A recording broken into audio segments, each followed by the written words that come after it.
To start off today by looking at the descriptive button.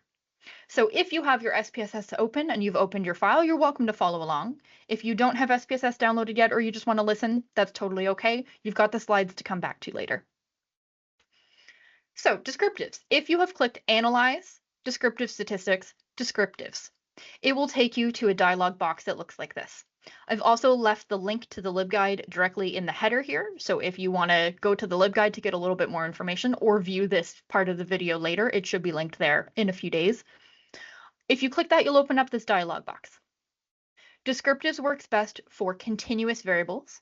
If you have set this up in your measure in variable view properly, it should look like a little yellow ruler. So what you do is you go through your list on the left-hand side of this pop-up box.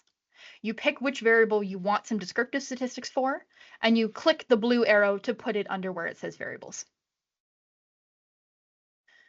You can also click the options button to pop up this additional dialog box here to tell SPSS some additional information you might want. So maybe you want the mean, maybe you want the sum, maybe you want the standard deviation.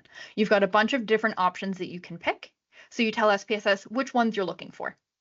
When you're ready, you can click continue and you can click OK, and it will bump you to a page that looks like this. So SPSS has this kind of strange interface where when you open it for the first time, you've got your file open, it looks kind of like an Excel spreadsheet. That's where you're looking at your data.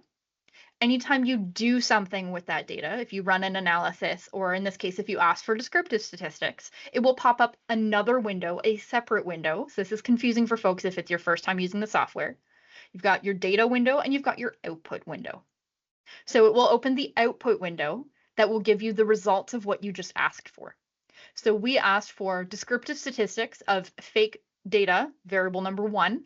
It gives us how many observations we have. So N means number of observations. We asked for range, minimum, maximum, mean, standard deviation, and variance. So we've got a bunch of different information popped out on the screen here. And again, this is great for continuous variables.